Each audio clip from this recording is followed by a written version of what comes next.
I'm going to go ahead and start. Okay. Hello and good afternoon. My name is Ambassador Piper Campbell. I am the chair of the Department of Foreign Policy and Global Security here at American University School of International Service. And we're very pleased to be holding this presentation this afternoon. When presented with a book that Henry Kissinger and James Baker, Bill Clinton and John Bolton, Chuck Hagel and Dave Petraeus, Bertie Ahern and Tony Blair, Ehud Olmert and Youssef al-Otoba, and 22 more of their peers and competitors all tell you is an invaluable resource for understanding the place international negotiation holds within the diplomatic realm and historical importance of agreements reached and abrogated. That is something to which one should pay attention. And if you happen to have a copy of The Art of Diplomacy and you look on the back, or you rifle through the first few pages, you will see a range of accolades for what this book is and what this book covers.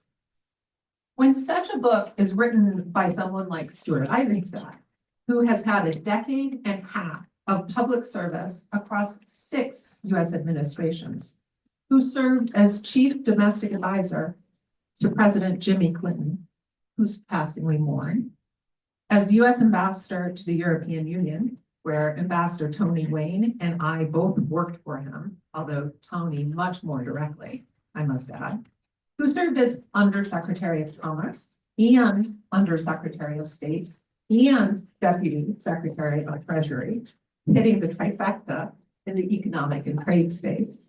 You know that such a book is going to include a senior practitioner's perspective. And when you consider the important work that Ambassador Eizenstat did in negotiating major agreements with the Swiss, German, Austrian, French, and Lithuanian governments on Holocaust-era restitutions, and his leadership of the US delegation to the negotiations of the Kyoto Protocol, you know that the book is going to contain practical lessons and implementable recommendations. And indeed, the concluding chapter of The Art of Diplomacy is packed with these.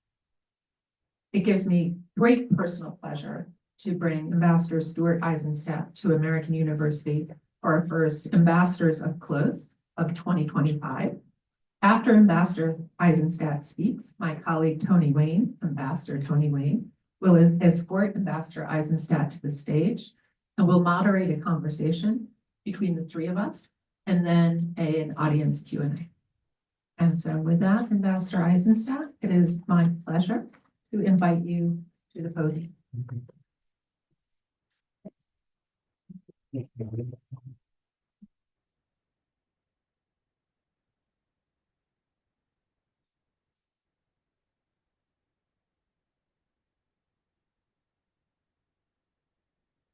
Thank you very much, Piper. I really appreciate it and appreciate our reunion after many years together in Brussels, and especially having Ambassador Wayne here, who was my DCM, my number 2 person, but also my number 1 advisor.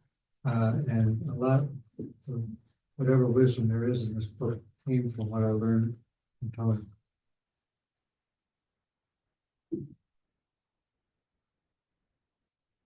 Let me start with why I wrote the book. I wrote it with 3 reasons.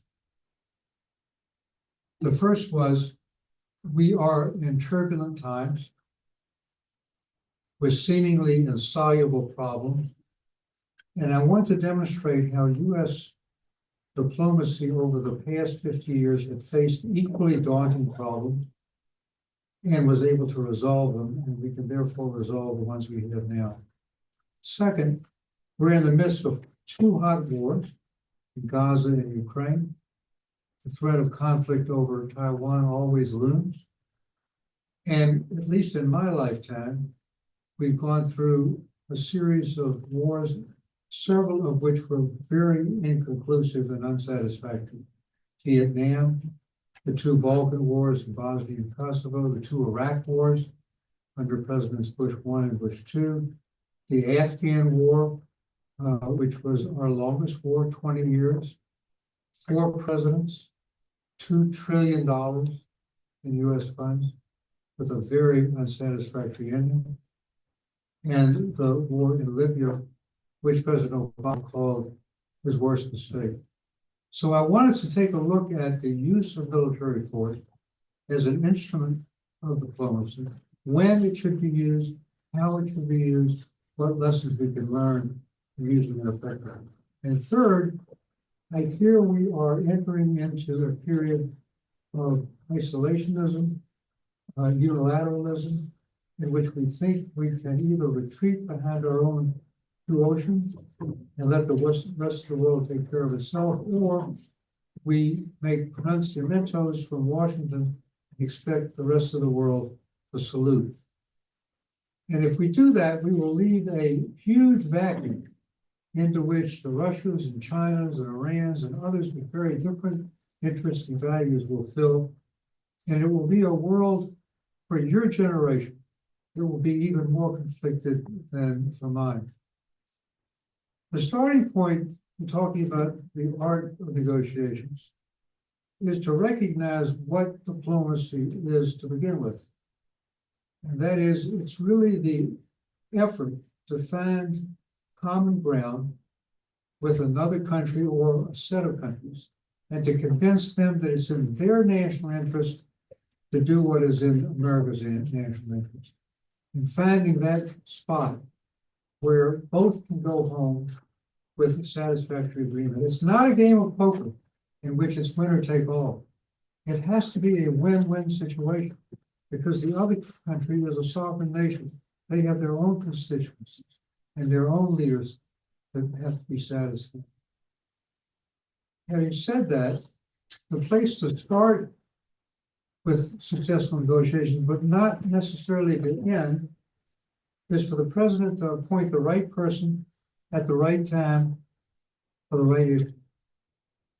It's inconceivable, for example, we would have had the opening to China when we did without Henry Kissinger, or German reunification without James Baker, or the Good Friday Agreement without George Mitchell, or Good Friday, or the Camp David Accords without Jimmy Carter, or the Accord in Dayton that resolved the war in Bosnia without our late friend Dick Holbrooke. Having said that, you still have to have a buy-in by the party to want an agreement. You can have the best negotiators in the world, but if they don't feel an equity in an outcome, then even the best negotiators will have to see what's happened in Gaza. The two parties, and we can talk about this more in the question and answer period, have diametrically opposite goals. Hamas wants to destroy Israel, or at the very least stay in power, and Israel is determined to destroy Hamas and keep them out of power. And finding that sweet spot is extremely difficult, as we've seen over the last 13 months. I found in interviewing 130 people for this book, including leading generals in the wars I mentioned, almost every Secretary of State, Defense, CIA directors, and others, that there were a set of common skills that the best negotiators brought to their job, even though in each instance they were dealing with very different issues, oftentimes very different continents and very different times. The first is the capacity to see a historic opportunity when it's there, seize it, and reach with great determination to an endpoint. 1989, the Berlin Wall falls. No one forecast that, no one. But when it happened, George H.W. Bush and Jim Baker saw a historic opportunity to reunite the two Germanys divided after World War II, into the Soviet East Germany zone and West Germany with France and Britain and the United States. And this was a huge lift. Because it was not only reunifying Germany, it was reunifying them within NATO. From the Soviet standpoint, they had lost 20 million people in World War II. And from Britain and France's standpoint, they had fought two world wars, I and II, against Germany. And the notion of having them reunited in the center of Germany caused them great angst. Margaret Thatcher, the Prime Minister of the UK at the time, said, "I love Germany so much, I want to keep two of them." A second skill is courage. Not the courage of the battlefield by a soldier, but the courage to break from established positions, to take risks with your own political base. So when Anwar Sadat went to Jerusalem and pledged no more wars, he lost his own foreign minister. His public was not supportive of that. More recently, when Mohammed bin Zayed, MBZ, Crown Prince of the UAE, normalized relations with Israel in 2020, it was not something that he did because it was popular with his people. Another good example of this kind of courage is the Northern Ireland conflict. This had raged with what British understatement called the Troubles. Well, this was more than just troubles. It was a civil war, a brutal civil war between the Catholic and Protestant communities, which had taken 3,500 lives in 20 years and named tens of thousands of others. And yet, at the end of the day, the leaders of the Catholic and Protestant communities were willing to break from their established positions and historically make peace with George Mitchell's help, the Good Friday Agreement. And that also required Tony Blair and Bertie Ahern, the prime ministers of Great Britain and Ireland, to break from their established party positions. So courage, again, is tremendously important. Third, there's a high degree of intelligence mixed with wisdom and good judgment of people. Henry Kissinger and Zhou Enlai, Premier of China, showed this in their negotiations to open China. Next, when I asked Bob Lighthizer, who is the trade representative for President Trump, what he considered his most important attribute as a negotiator, he said three things: preparation, preparation, and preparation. That is, in your terms, doing your homework. And that means knowing the issues inside out, both from your perspective and from theirs, because unless you do, you can't find the areas where compromise is possible. Now, I want to mention another attribute, and that is the ability to listen to the other side and put yourself in their shoes. You sometimes get so wrapped up in the brilliance of your own presentation that you think they're going to believe it as much as you do. You have to put yourself in their position. What do they need to get out of it? How can I meet their needs and our needs at the same time? Next is, and I'll give you an example actually. Let me give you an example of this. 1973 Yom Kippur War, Israel is on its heels. Only with U.S. military assistance do they avoid complete, total, and utter defeat at the hands of the Egyptians and Syrians. And in a counterattack with U.S. military assistance, they have now got the Third Army of Egypt surrounded in the Egyptian Sinai.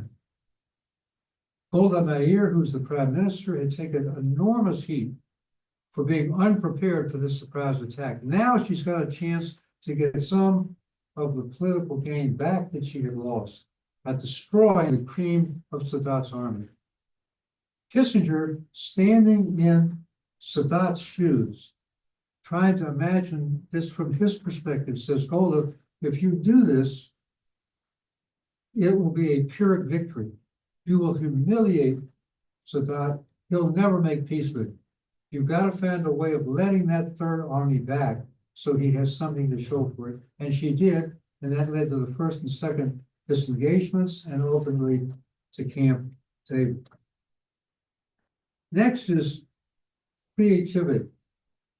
I call this the art of diplomacy because there is an art form to it, like a painter painting on an easel. You're always going to face impasses with hurdles, walls that seem impenetrable or insurmountable when you get into negotiation. And finding creative ways to get around that, oftentimes with ambiguous language, is necessary.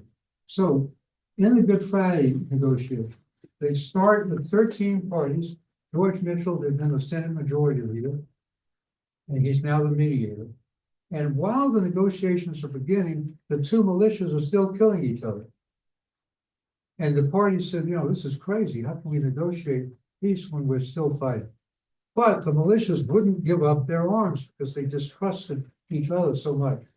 So creatively, he came up with what he called, or what we call the Mitchell principle, meaning you can keep your arms, but you have to sign a piece of paper saying you're determined to resolve conflict peacefully, and that made the difference.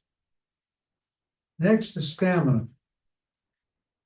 These negotiations internationally are not 1 day or 1 week or 1 month affairs. They often take years. It's like a marathon in Olympic terms, ending in a sprint. It always seems to end at 3 o'clock in the morning when everybody's dog tired, and having the ability to stay alert and to think clearly is absolutely important. The whole term shuttle diplomacy was what the press called the 2-week effort by Henry Kissinger after the 73 war to negotiate between Syria and Egypt and Israel. Jimmy Carter got perhaps 3 hours of sleep a night for 13 days, and yet he was able to keep going. When I negotiated the Kyoto Protocols on climate change in 1998, we averaged 3 or 4 hours of sleep. Now, I want to go back and talk about preparation to drive home how important this is. So put yourself now in the following vision. We're in the 13th and last day of Camp David. President Carter, whose funeral we just observed, had drafted 22 peace agreements himself and shuttled between Begin's cabin and that of his Israeli assistants and Sadat's. We were close, but not there. And Begin comes to President Carter's cabin, Aspen Lodge, and says, Mr. President, I'm sorry we've come close, but I cannot and will not make any more compromises. I want you to get in the limousine to take me to Andrews Air Force Base. I have an LL plane waiting to take me back to Jerusalem. Well, President Carter realizes that this would undercut Sadat's own courageous trip. If he comes back empty-handed, he might be assassinated, which ultimately some years later he was. And it would be a stain on his own presidency. So because of the preparation he had done, he read the CIA reports, which profiled both Sadat and Begin, and remembered that Begin had a great love for his 8 grandchildren. So he gets his personal secretary, Susan Cloud, to make 8 copies of the original photo taken on day 1 of the 3 leaders. It's the names of each of those grandchildren, hands it personally to them with hopes for peace. Jimmy Carter walks it over to Begin's cabin, and here's Begin vocalize the names of each of those grandchildren, and he sees tears coming to Begin's eyes and his lips quiver. He puts his suitcase down. He says, Mr. President, for my grandchildren, I'll make one last try. And that's what got us over the top. Another thing that's important, and I'm going to use another sports term, said the marathon, and that is a negotiator should avoid where absolutely possible, anywhere possible, to swing for a home run, because you'll strike out as many times as you hit the home run. If you try for too much, you may load an agreement down and make it impossible. Go for singles, go for things you can achieve. Again, an example, President Carter made a mistake in going for a comprehensive Middle East settlement in his first year in office. He wanted to, with the Soviet Union, reconvene the Geneva Conference that Kissinger had tried and failed at in 73 with 22 Arab countries and the United States and the Soviet Union and Israel. The Israelis bolted on that, and I'm convinced to this day that the reason Stuart ultimately went to Jerusalem is he realized that he would never get the Sinai done if he had to satisfy and wait till every one of the other contestants got there. The Syrians, the Golan Heights, the Palestinians, the West Bank. And so what was achieved, as historic as it was, and it is historic, it's lasted to this very day through Gaza, is a bilateral agreement between Egypt and Israel that took out Israel's strongest Arab enemy, but it left unresolved to this very day things like the Palestinians who weren't even there at Camp David because they wouldn't accept UN Resolution 242. So again, be willing to take what you can and go on from there. The Good Friday Agreement, so famous. There were two real issues that George Mitchell was dealing with. Issue number one is what's the future of Northern Ireland? I mean, this was a 100-year issue when the Republic of Ireland was created. Northern Ireland was stuck out and put in Great Britain. So do they stay with Great Britain or do they become part of the Irish Republic? And the second big issue was the one I referred to earlier. What do you do with the guns? Neither was resolved by the Good Friday. The future of Northern Ireland rests upon an agreement to have a referendum to decide whether it should stay with Britain or go with Ireland. If the majority of the people want one, and there's been no referendum called in all these years, and also no fighting, because the parties have learned to live with each other. And as for the arms, it took 9 years after the Good Friday Agreement for Tony Blair to finally convince the two militias Catholic and Protestant to his arms.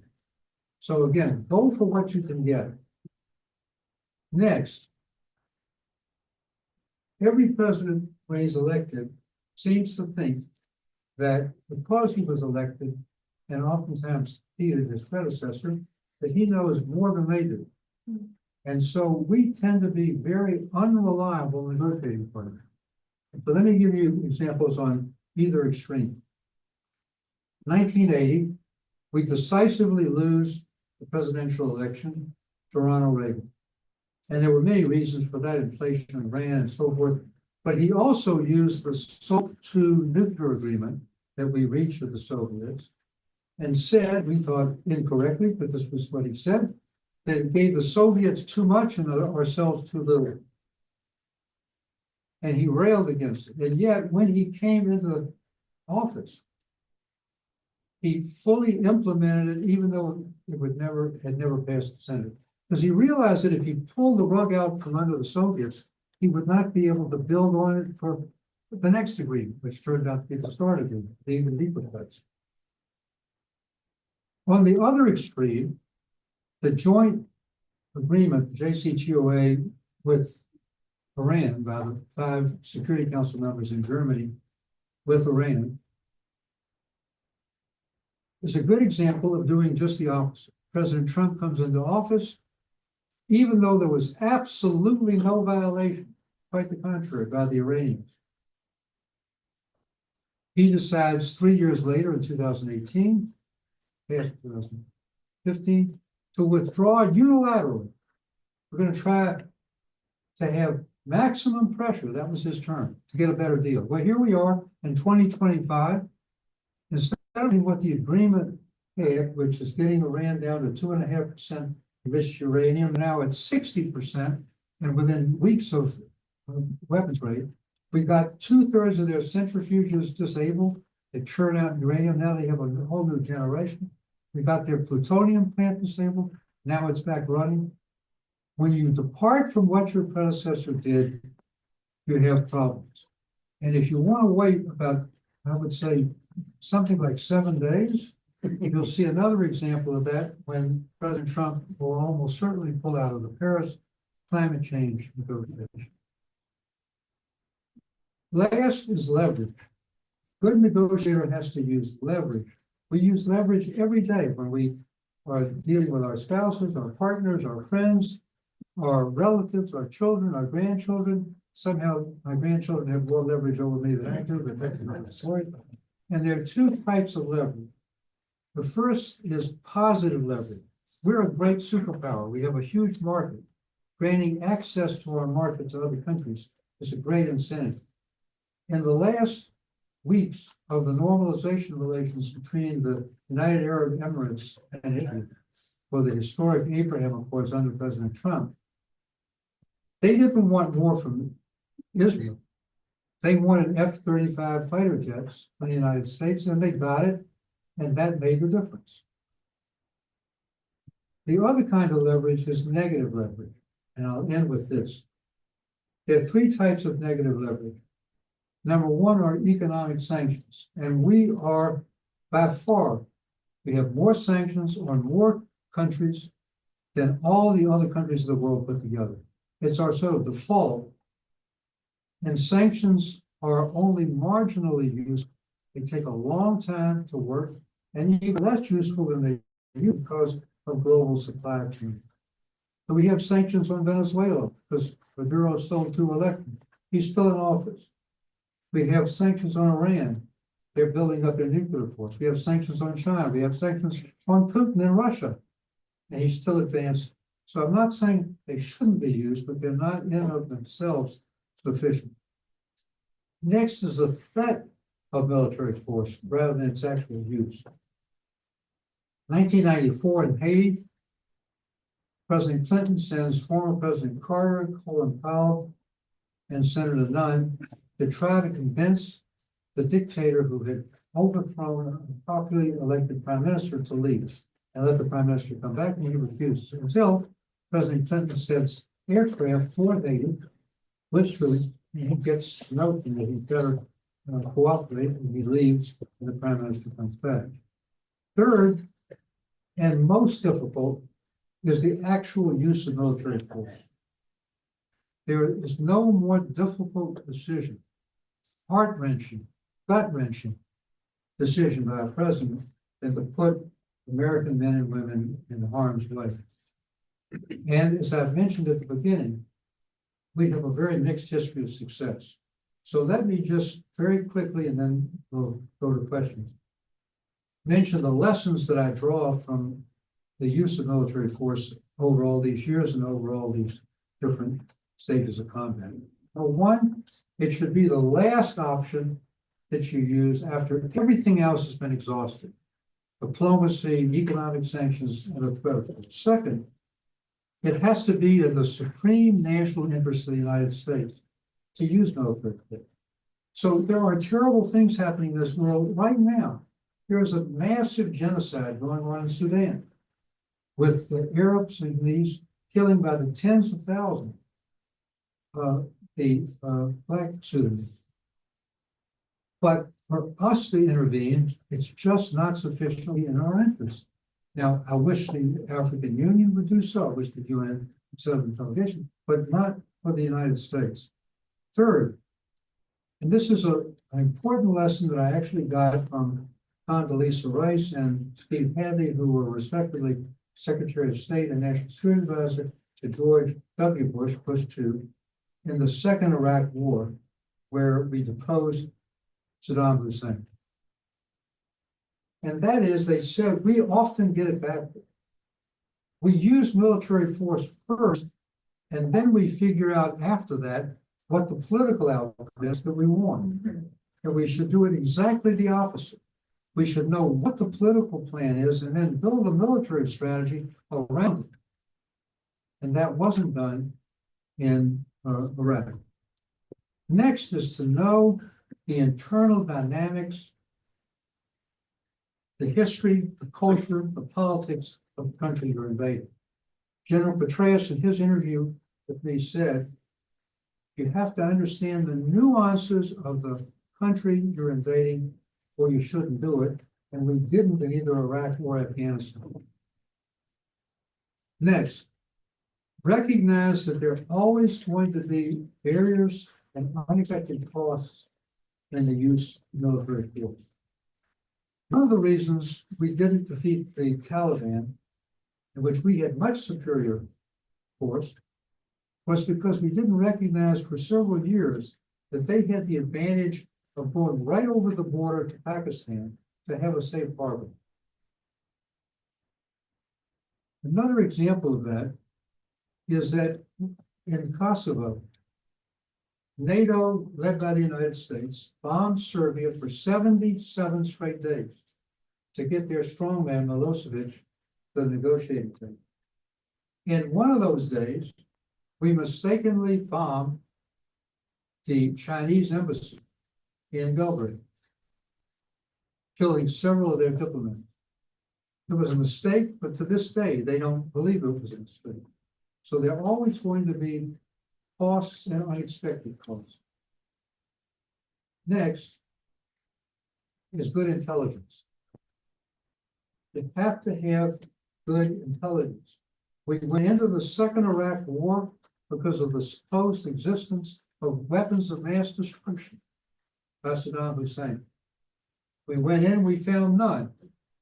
Well, actually, I found in the research in the book that Saddam did have weapons of mass destruction, but ironically, he had destroyed them all secretly before we got there. Why? Did he do it secretly when he could save perhaps his regime and his own life and thousands of other men and women on both sides who died in the ensuing fighting? Because he was afraid if he admitted it, it would embolden his domestic opponents and encourage Iran, his arch enemy, to invade.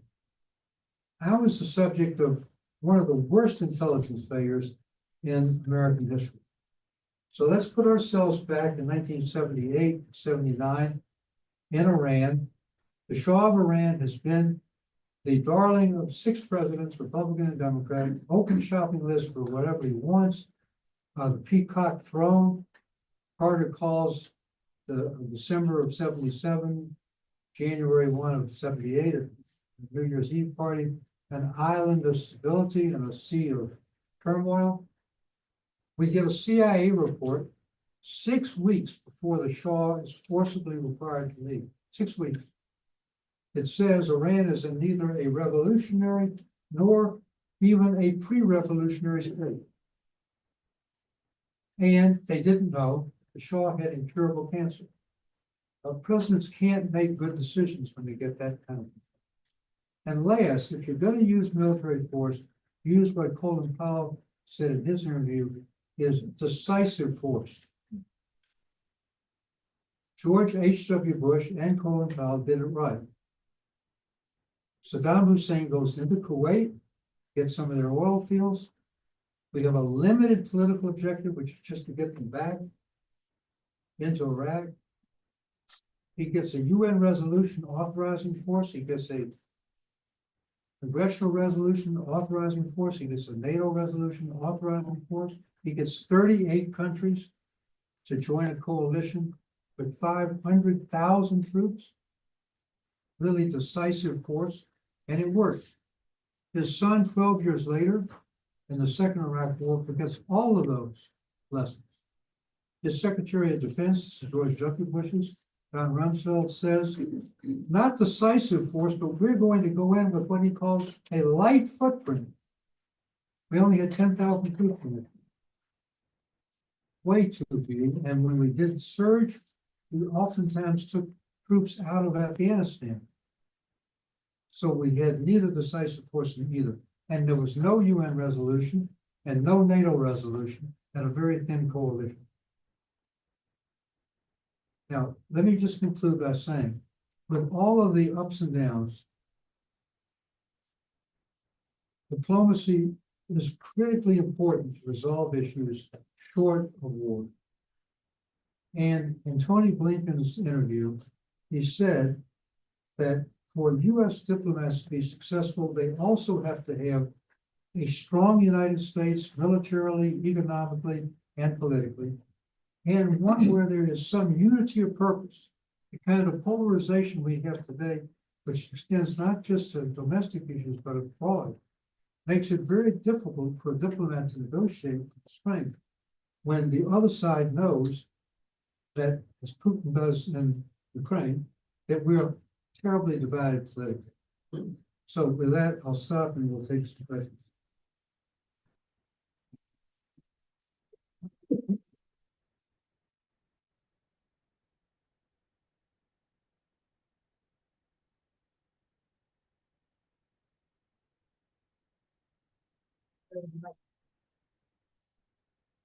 We're actually going to have an investor set in the last remaining one year. We also still have some seeds, so if anybody needs, there's some stuff.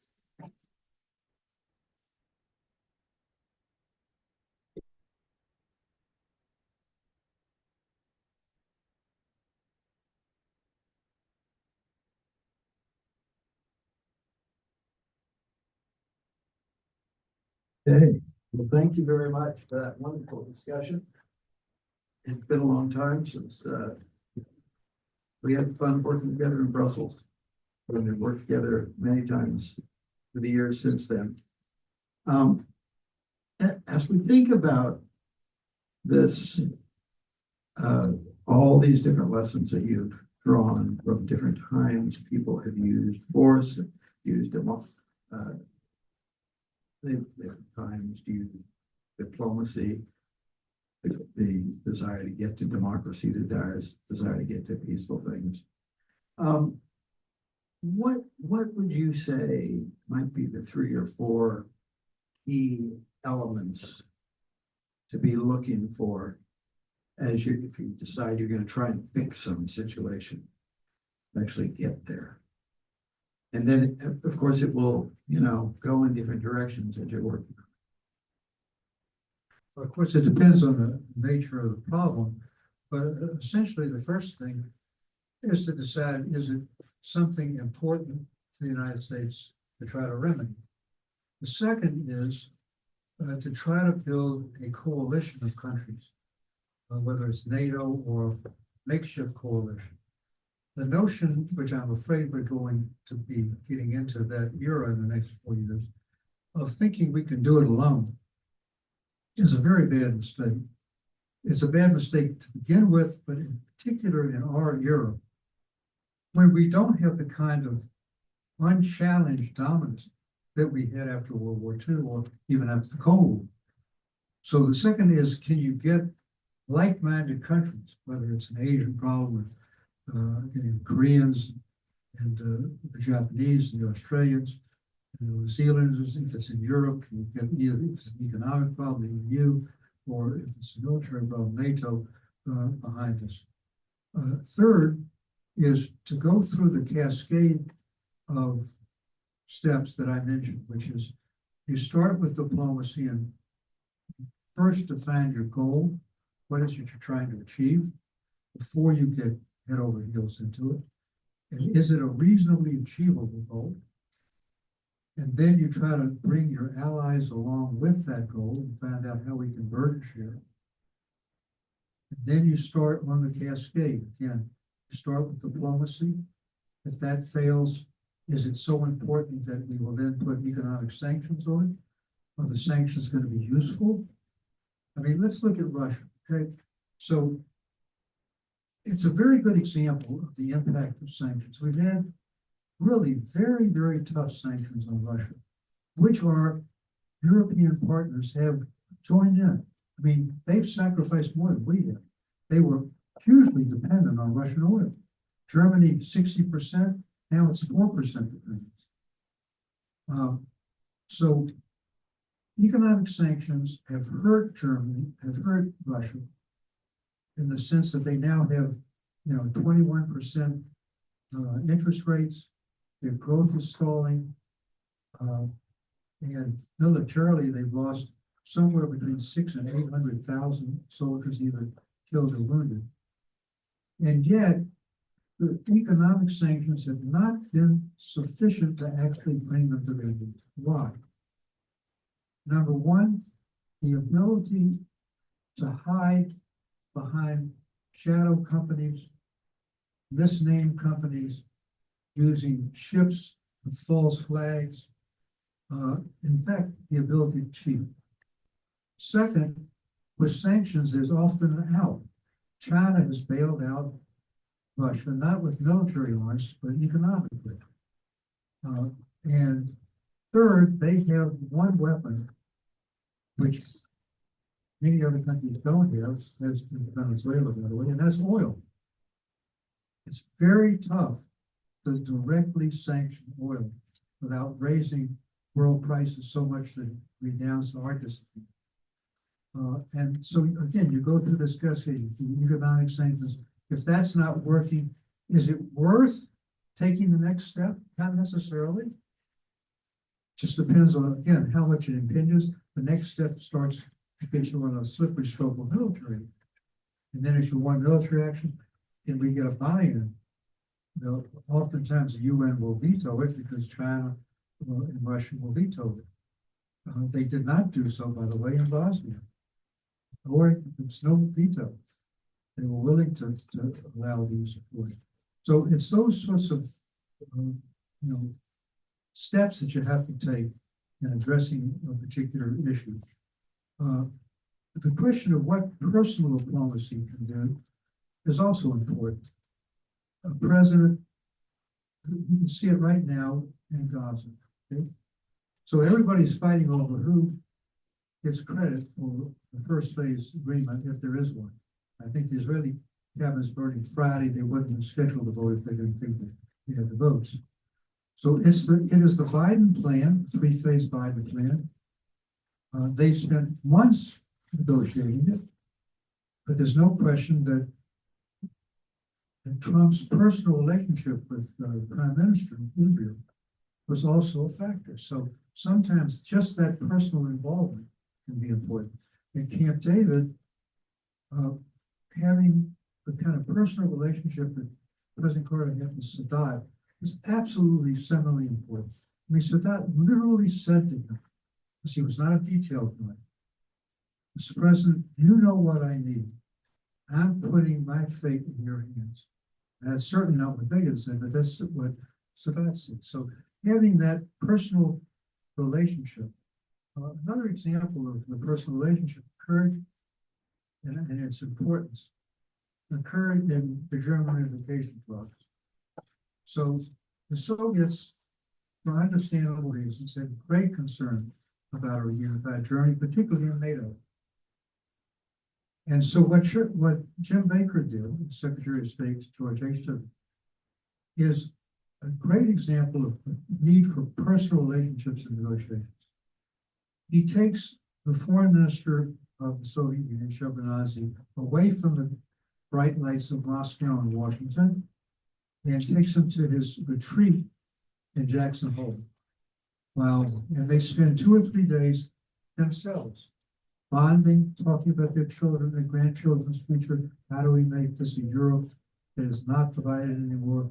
And that gave Shevardnadze the capacity to go back to Moscow and override his own foreign ministry for the ultimate goal. In fact, reunited Germany and NATO. So that development of personal relationships is also critically important. And there's a big difference between doing personal relations and hectoring another leader. That's the worst way to do it. Sir, during your eulogy for Jimmy Carter last week, you said the test of an American president is not the number of years they serve, but the duration of their accomplishments.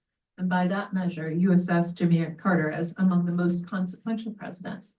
I wonder, we've talked quite a bit, you've spoken about the Camp David Accords, but I wonder if there are other foreign policy accomplishments of the Carter administration that you would want to Let's highlight. mention, if I may, foreign and domestic.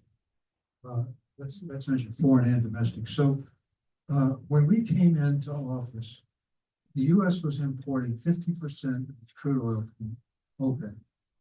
We're now the biggest single producer of oil and natural gas, bigger than Saudi Arabia, bigger than Russia. We're exporting natural gas. And that is the result of Carter's deregulation of the price of crude oil and natural gas to encourage production. And in addition, we put the first credits in for conservation, for example, insulation in buildings, the first solar credits, plus a solar panel on the White House. So he really had the building bricks of the essential energy plan that we followed ever since. And Department of Energy, which he created, is still there. A second example of duration is we doubled the size of the national park system that has been created by Teddy Roosevelt by the Alaska Lands Bill. A great story about how that was done after the election, when we lost. Next is civil rights. So it's clear that affirmative action has now bitten the dust after 40 years. Minority set-asides will probably be abolished by his president, but the standard he set in appointing blacks, other minorities, and women is something that other presidents still have to aspire to. So we had more blacks and women appointed to senior positions in the administration and the judgeships than all 38 presidents put together. On the foreign policy side, the combination of human rights at the center of foreign policy, what I call sort of soft power, in Graham Allison's terms, led in Latin America to the release of thousands of political prisoners. We cut off their military assistance to Uruguay, to Chile, to Brazil, Argentina, and they released thousands of political prisoners. And ultimately, within a couple of years after we left, they democratized. With the Soviet Union, Reagan gets all the credit for being the one who brought the Soviets to their knees. Now, he deserves credit for sure. But we combine soft power, championing the rights of Soviet Jews, championing democracy, with hard power. It's no one remembers. It was Carter, not Reagan, who reversed the post-Vietnam decline in defense spending. 3% in real terms over 4 years and 5% after Afghanistan. In addition, every single weapon system that Reagan implemented, we started. The mobile missile, MX mobile missile, the new cruise missiles, the new stealth bomber, the introduction of intermediate nuclear forces in Europe, which was a huge lift to get Chancellor Schmidt to agree to that. Carter did all of it. So those are all, and then, Camp David itself, the Panama Canal Treaty, and I certainly hope that this president doesn't overturn. I'm morally certain he won't be able to. It's law, but that has really created a whole new era in relations with Latin America.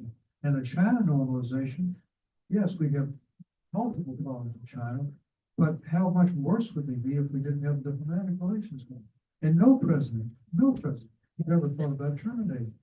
All of those are things we initiated, which then blossomed and continued to grow in the administration.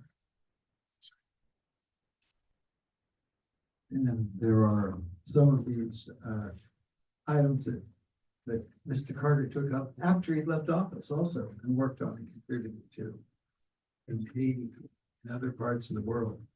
And Boston did a 4-month ceasefire in Boston. So in that sense, how would you say, how good have we been at taking advantage of experienced diplomats, experienced individuals in subsequent administrations to help move us toward agreement on different items? It takes a lot of different factors to bring something to fruition. But it doesn't just have to be one president. It can be various presidents and various leaders. So we have an unusual disease. It's called 4-year amnesia. We do not rely on our career people. One of the things I suggested in the White House was having a permanent secretary in the White House, so Republican or Democrat, to remind people of what we had done and what we committed to, and who they should go to for advice. Everybody brings in their own political appointees. They do it their way. They forget what's happened in the past. They don't build on what we've done in the past. They abandon agreements we reached in the past. It's a terrible way of governing. It's like starting from scratch all over again. So it's an enormous misuse. And then let's take a second example. Many of you may be interested in the foreign service or in some international relations.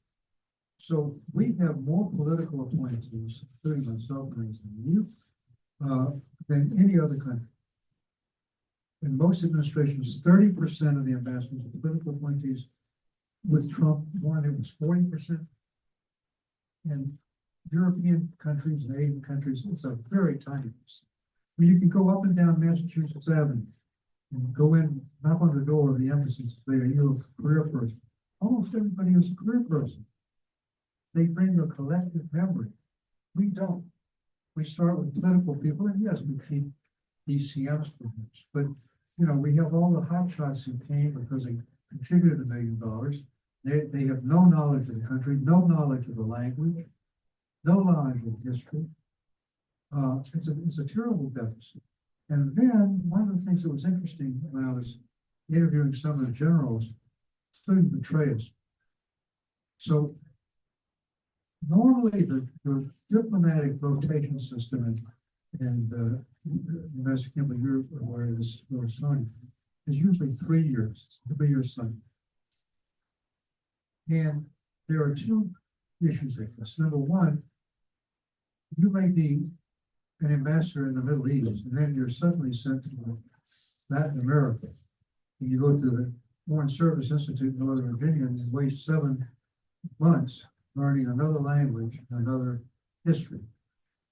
And so we don't have that many Arabic speakers, Arabic language experts who can go from Kuwait to other places in the Middle East using the same language. With the generals, it's even worse. So the rotation there is usually 13 months. Petraeus came into Iraq and really turned Iraq around. It's interesting, the 3 things he said he did. He said he had 3 words: clear, hold, and build.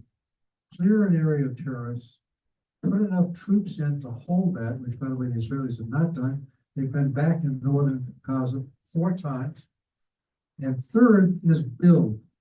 He meant by that, build a future for the non-combatants that's better than what they have under the terrorists. And he had a sign, he said, in his office that said, how many Iraqi civilians have you helped today? There's no such sign in Gaza.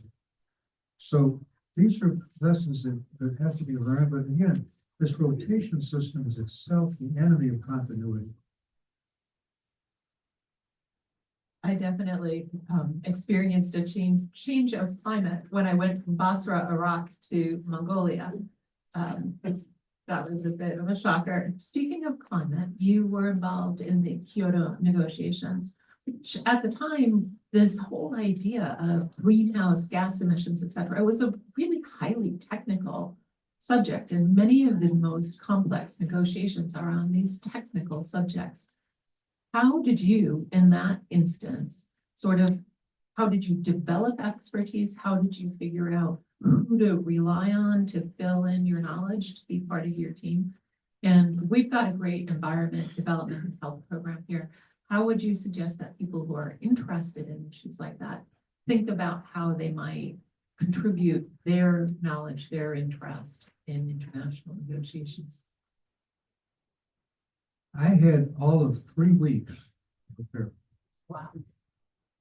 The person who was supposed to head our delegation was Tim Wirth, the former senator who was Undersecretary for Global Affairs. I knew in the most general ways the issues. I had my staff sit on his and they would brief me, but he was to be the leader. I wasn't even going to Cuba. And I'm in Doha giving a speech, and I get a note saying, Deputy Secretary of State, Stroke Talbot needs to talk to you urgent. And I said, okay, when I finished my speech, he said, now. So I leave the podium and he said, Tim, we pulled Tim Worth from this assignment. It's just come out that he has taken a job after Kyoto to be the head of Ted Turner's new Global Fund Environment. We think it's a conflict of interest. You are the new head of the delegation. Take the first flight back. And I couldn't even read anything on the flight back. So I had a fellow named Jonathan Pershing, who was had been in all the negotiations. And I took a cram course for 3 weeks. I analogize it to taking a final exam for a course you never took. And I did have a group of 100 people from different agencies there, but I had to know the issues myself cold. And in my high school and college, I was always inspired by John Kennedy, the guy in the public service. And I had read that he had taken something called the Evelyn Woods speed reading course. And I decided to take them. Besides the cost of my marriage license, it was the best investment I ever made. So I have a speed reader, but there were mountains of things to know. And it's interesting because Kyoto brings a number of the examples that I mentioned. So we get to Kyoto, and the European Union, I have been, of course, ambassador, has absolutely ridiculous, impossible emission reductions on the table. 15% of reductions from your 1990 levels by 2020. I mean, unachievable. It would be so unbelievably costly, and that these had to be achieved by top-down regulation. Well, we realized that we would never get an agreement, that we couldn't budget. So what do? First thing I did was I created what we called the umbrella group, and this is why Tony I talked about allies. Instead of taking on the EU directly, I got Russia, Australia, Zealand, and Israel, and Japan, and several other countries to form what we call the umbrella group, so that we were all united on the fact that we couldn't accept 15%, we got to have a much lower percent. And in addition to that, that we had to be able to achieve them through market mechanisms, that is emissions trading. And we have had experience of that in the George H.W. perspective, with sulfur dioxide and SO2 out the acid rain, where trading between companies was unbelievably less expensive than top-down regulation. And the EU had no experience, and they said it's green mail, it's just an escape. And so those were, now we get to the last plenary session, and we don't have an agreement. The chairman of Estrada puts the last draft up for agreement, and they go in alphabetical order in a big plenary from Angola to Zaire. And we're already a half day over the deadline. There's no air conditioning, they cut that off. The translators have left. We could hear the banging of the next exhibition in the hall from the target. And they get to you, the United States, and I stand up and I say, no. And this is an important lesson in negotiations. You can't want an agreement more than the other side. You've got to be able to show that there is a red line beyond which we won't be pushed. And there was a shockwave. I was next to United Kingdom, and we said, what is that? And I said, we wanted emissions trading to reach this goal.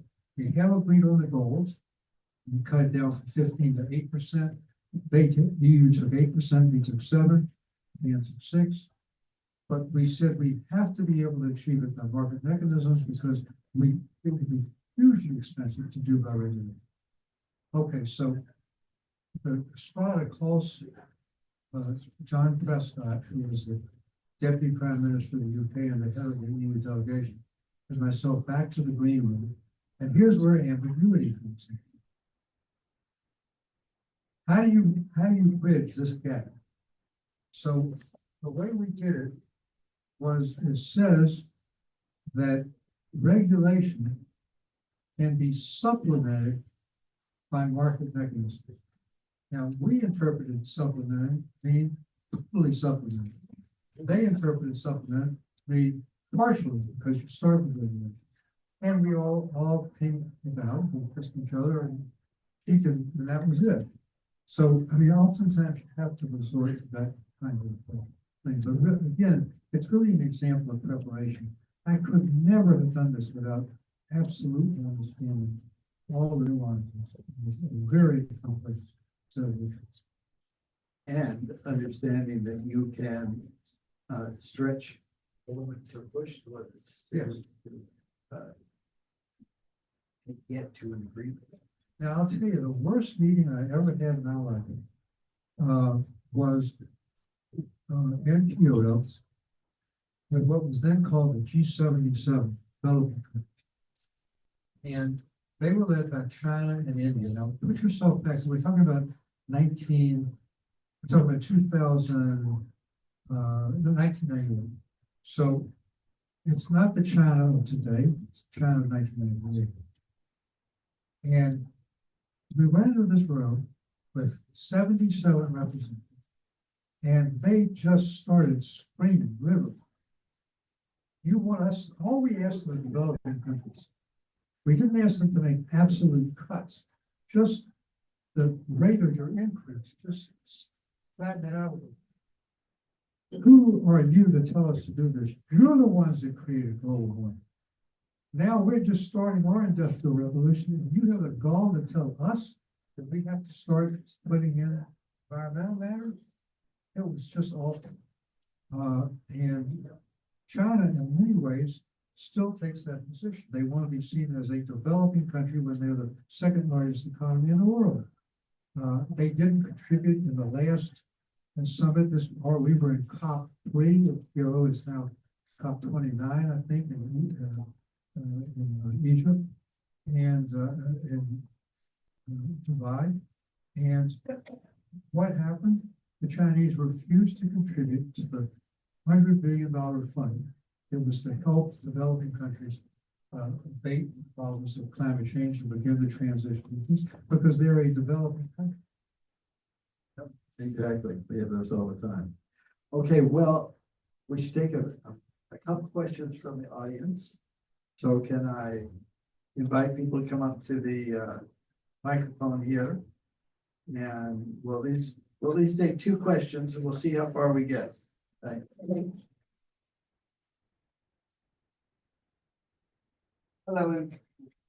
Hello, Ambassador. My question was in regards to the Belt and Road Initiative that was initiated by China. I was curious what kind of strategies that you would like to see implemented in terms of what America does, because a lot of the strategies you discussed are in regards to conflict resolution and not exactly what I see as going to African countries or places like Pakistan and saying, here's why you should work with us instead of them. So you're talking about the Belt and Road? Yes. Well, I'm sorry. We can do a couple, say it quickly, we answer. yeah, so At least two. So the Chinese are extremely strategic in their thinking. And I think they have a terrible autocratic system, but it allows strategic thinking and implementation. Many of those projects in Africa are not so much designed to have the African countries as China. China has 750,000 of their own workers building these projects. They're not built by the local. And they're often port projects, which they then use as leverage to get their warships to have places to place. And we don't have anything even remotely equivalent. So they're doing that in Latin America in our own backyard. They own now 2 of the ports on either end of the Panama Canal. So it's a real problem, and we just don't you know, we think of it as foreign aid, and who wants to give foreigners foreign aid? They think of it as an investment in their own security, and they're damn good at it. But I think that there's beginning to be a little bit of a backlash because they don't give grants, they give loans to these countries, and it hugely increases the debt level of these developing countries, as well as not employing their own workers. So what you see is a number of countries accepting the initial offer and then discovering the cost, and then neighbors see the cost also. Hi, sir. Thank you so much for the talk. And I wanted to ask you specifically about your work negotiating the Holocaust compensations. So from your perspective, and especially based on the interviews that you've had for the book, how would you describe the differences between negotiating an end to an ongoing atrocity or an atrocity that is just wrapping up versus negotiating an atrocity that has long passed, but the focus being on on correcting justice, except instead of finding an immediate solution? Yes, thank you. So, I mean, I've negotiated now about $17 billion in recoveries for survivors. And there are, I think, a couple of lessons. First of all, the first set of negotiations I did while I was at State Department and Treasury with full backing of the president. And it was mediating class actions to civil war against German and Austrian slave labor companies, insurance companies which hadn't paid said that the policyholders hadn't paid premiums while they were at Auschwitz, and art restitution, Washington principles on art, unless you confiscated art, that's what it's looking for. One of the great advantages we had as leverage, and I talked about leverage, was the moral authority of the United States. And that is that we had a president who was very, very much.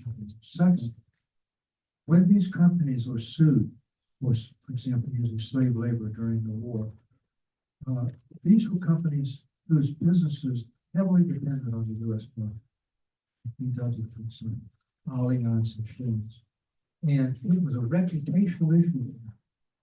Two of those suits were actually dismissed in federal court in the midst of our negotiations, but they continued because for them, it would have been a pyrrhic victory. They needed to show they were facing their enemies in an honest way. And that's another thing. I think that particularly in Germany, and I've negotiated, I think, more hours than any person living in Germany, because I started doing it for the claims conference in 2009. And there is a real sense of a moral imperative, the right that belongs to the past. And that's a huge help. The Japanese never apologize. They've never paid reparations. It's the Korean company, for example. So having them in that mode and then the reputational damage of companies was really critically important. And the negotiations were very, very tough, very difficult. I mean, we talked about the German slave labor negotiations was $5 billion. And it's important to understand 80% of that $5 billion went for slave and forced labor. The rest went for insurance and things like that. Of that 80% went to non-Jewish forced labor. It's the first time Germany ever paid the Poles or the Czechs or the Hungarians after the war. And they did that because I told them they wanted me to help mediate. I said, this is not a Jewish enterprise, this is a United States enterprise. And we have to cover non-Jewish forced labor. And what we ended up doing, and again, this is sort of creativity. So we end up with a $5 billion settlement with forced slave labor. There were about 200,000 slave laborers still alive, and about a million, a little over a million forced laborers. The forced laborers had certainly not had ideal conditions, but they weren't being worked to death. They were seen as assets of the state when Germany was drafting people into their 40s to served on the front lines of the Wehrmacht. And this was very meaningful, but again, their conditions were different than the slave laborers who literally worked to death. So we came up with something we call rough justice. We knew that with 200,000 plus $1 million, if you set up an individual claims process, and somebody said, well, how many days did I spend in slave labor and how long? But people would have died 10 times over. So this rough justice meant every person who had been in a concentration camp, ghetto, or in hiding was presumed to be a slave laborer at some point and got $7,500. Every forced laborer got $2,500. So sometimes, again, you have to be very creative given the circumstances. Well, thank you. Thank you very much for your comments. It's been wonderful. As you can see, a gentleman who worked on a lot of very concrete issues and then who reached out to many of his colleagues to get their insights as to how they worked issues and then tried to find the linkages between them. And I do want to one other thing that is important for negotiating, and that is not to be a lone ranger. I mean, I'm talking about even because you've got to have a terrific staff that knows more than you, who've made their life this particular issue, whether it's climate change or whatever. Second, you've got to empower them. So every morning in Kyoto, we divided up who would do what, who would be responsible for one piece of the agreement, who would be responsible for another, and we would report back. So people had a sense of equity in the process. It's not just me doing the negotiations. And really creating that kind of team was very, very important. I mean, Jim Baker had an incredibly good team. Dennis Ross, Bob Zellick, John Kornblum, when he did German negotiations. And so that's really very important. I will tell you one funny story to conclude. So I talked about Kissinger, who wrote the foreword to this book, and you should buy my book if for no other reason to read this. Foreword, he did it just before his 100th birthday. And so when he first met Golda Meir, he said, who was the prime minister of Israel, he said, I want to establish the ground rules of our relationship right at the beginning, Madam Prime Minister. He said, what is that? She said, well, I'm an American first, I'm Secretary of State second, and I'm Jewish third. And Golda said, Henry, you've forgotten Hebrew, we read from right to left. Well, we've been talking today about Ambassador Eisenstat's terrific book, The Art of Diplomacy, and I'm sure over the last hour and a half, you all have gotten a sense of how concrete the recommendations are. The book is available at the AU bookstore.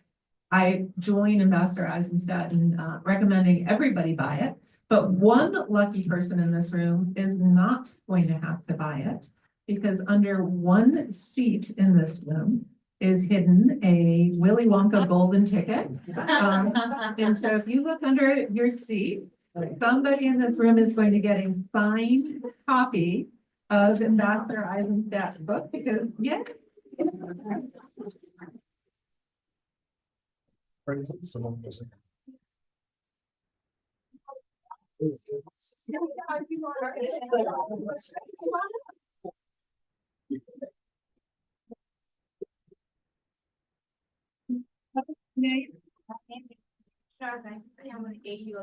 Awesome. Patricia's Ambassador Eizenstat is going to, has already signed it, but he's gonna write your name in there.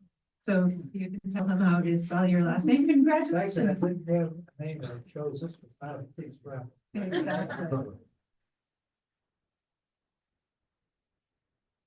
So thank you all for coming. And if anybody has a copy of the book that they want Ambassador Eizenstat to sign, I know he'd be happy to do so as well.